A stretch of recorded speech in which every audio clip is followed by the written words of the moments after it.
ইশারা করে দেখাচ্ছেন যে উনার ওই জেলখানায় উনি খেতে সমস্যা হচ্ছে। আইনজীবী দৃষ্টি আকর্ষণ করার জন্য সেই উচ্চস্বরে কথা বলছে, চিৎকার করেছে। আমি তো খাইতে পারতেছি না, আর আপনি উকিল মানুষ, আপনি তো কোনো কিছু করতে পারতেছেন না। কথা বলার জন্য কাঠগড়ের কাছে যান তার আইনজীবী প্রাণনাথ রায়। আইনজীবী হাজি সেলিমকে ওকালতনামায় স্বাক্ষর দিতে অনুরোধ করেন। আইনজীবীর এই কথা শুনে ক্ষেপে যান হাজি সেলিম। তিনি রাগান্বিত স্বরে হেত হেত বলে চিৎকার চেঁচামেচি করতে থাকেন। হাজি সেলিমের চিৎকার শুনে এজলাসে উপস্থিত অন্যরা হতবাক হয়ে যান। হাজি সেলিমের মেজাজ খারাপের বিষয়ে তার আইনজীবীর সঙ্গে এ সময় কথা বলেন কাঠগড়ায় দাঁড়িয়ে থাকা সাবেক সংসদ সদস্য সাদেক খান।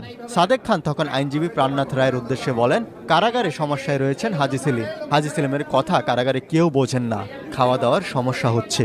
ঘটনা হচ্ছে উনি ওই তো কাশিমপুর জেলখানায় আছেন, এখন ওই হাত দিয়া ইশারা করে দেখাচ্ছেন যে উনার ওই জেলখানায় উনি খেতে সমস্যা হচ্ছে, অর্থাৎ ঠিক মতন উনার